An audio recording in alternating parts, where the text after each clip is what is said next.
Do you remember those flimsy red and blue 3D glasses from when we were kids?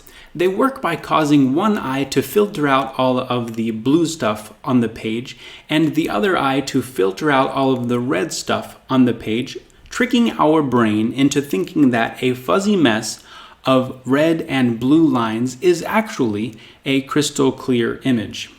One of my biggest concerns with politics today is that many of us seem to be wearing either red or blue glasses, interpreting our entire lives through right-wing or left-wing politics. Today, people make so many decisions not rationally or morally, but just by choosing the thing that seems to support their own political party. What brands we buy or don't buy, what we watch on TV or view online, how we think we should handle COVID-19, how we interpret each news story, who our heroes are, who our enemies are, who we love, and yes, who we hate. Politics has become more divisive than ever and more toxic than ever. Studies consistently show that politics has become more important than religion in our lives. We tend to accept the religious doctrines and moral teachings that fit well with our politics and reject or downplay the ones that don't. We also judge our religious leaders based on whether they sound Democrat or Republican. I'm also very aware that I will most likely be judged in this series based on whether I sound right-wing or left-wing, even though my intention is just to speak as a faithful Catholic. Politics is very important, of course, but it was never meant to be the primary lens through which we view the world. Politics won't teach you the purpose of your life. It won't teach you how to love your neighbor, and it certainly won't teach you that you're supposed to love your enemies. All of those things are made clear to us not through partisan politics, but through the gospel. In this series, I want to challenge you to re-examine the world and re-examine your politics through the lens of the gospel. This series is not about who to vote for. If you want a Catholic guide to voting, the official Catholic guide is called Forming Consciences for Faithful Citizenship. You can find it online with plenty of good Catholic commentary.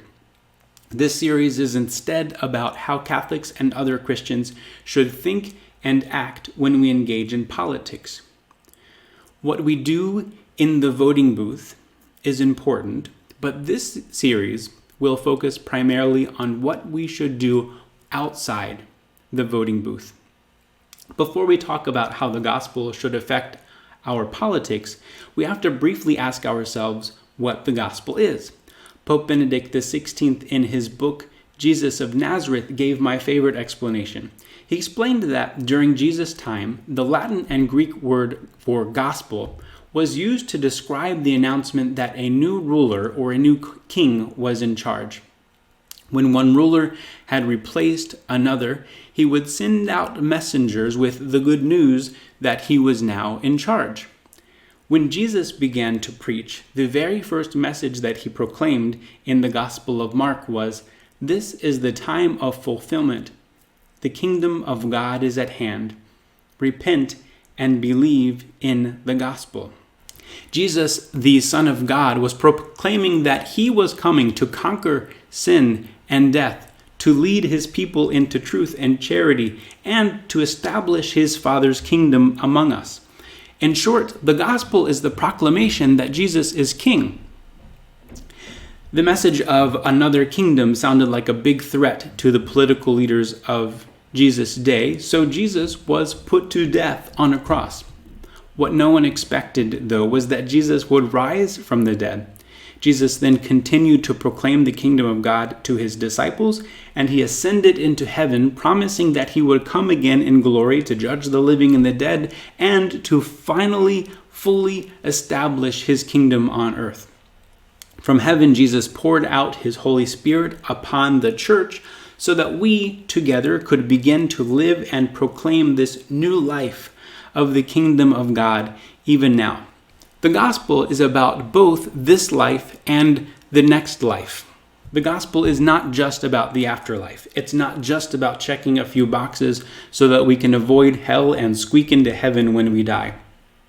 But the gospel is also not just about a better life. It's not just a feel-good message about helping people to experience greater prosperity and worldly happiness. The gospel is instead about a heavenly life, that is, a life lived in union with God, both now and in eternity. It's about looking forward to the happiness of heaven and beginning to experience that happiness here and now, not in the things of this world, but in communion with God. If the kingdom of God is where God reigns, then God's kingdom has come in Jesus to the extent that we allow him to reign in our lives and in the world around us through faith, hope, and charity. So what does all of this have to do with politics? Well, it seems to me that the reason that so many of us prioritize our national politics is because we are seeking happiness in politics. I think we all agree, both on the left and on the right, though for different reasons, that the world is really messed up right now. And we want this next election to make things better, or at least not make things worse. The gospel, though, challenges us to seek our ultimate happiness, not in the passing things of this world, but in eternal life with God. St. Paul said in Philippians 3:20, "But our citizenship is in heaven, and from it we also await a Savior, the Lord Jesus Christ." Every baptized American has dual citizenship as a citizen of the United States of America and as a citizen of the kingdom of heaven. And our Savior is not running for election as President of the United States. Our Savior is Jesus Christ. We have a responsibility, of course, to be engaged in American politics, but we ought to realize that true happiness comes from communion with God, regardless of who's in office. We have a responsibility to elect good political leaders, but no politician is going to be the savior of our broken world. Our feet are firmly planted on American soil, and our hands should be at work in the world around us, but our hearts must be fixed on eternity. Jesus proclaimed this surprising path to happiness in his most important sermon, the Sermon on the Mount. He said, "Blessed are the poor in spirit, for theirs is the kingdom of heaven. Blessed are they who mourn, for they will be comforted. Blessed are the meek, for they will inherit the land. Blessed are they who hunger and thirst for righteousness, for they will be satisfied. Blessed are the merciful, for they will be shown mercy. Blessed are the clean of heart, for they will see God. Blessed are the peacemakers, for they will be called children of God. Blessed are they who are persecuted for the sake of righteousness, for theirs is the kingdom of heaven. Blessed are you when they insult you and persecute you and utter every kind of evil against you falsely because of me. Rejoice and be glad, for your reward will be great in heaven. Thus they persecuted the prophets who were before you." These are the Beatitudes, which according to the Catechism of the Catholic Church are at the heart of Jesus' preaching. The word blessed that is used in Greek throughout these 8 Beatitudes means truly happy. Jesus is saying that if you want to be genuinely happy, these are the kind of attitudes that you need to strive for. These are the attitudes of Jesus himself, and as we will see in this series, every single one of them is essential for Christian holiness.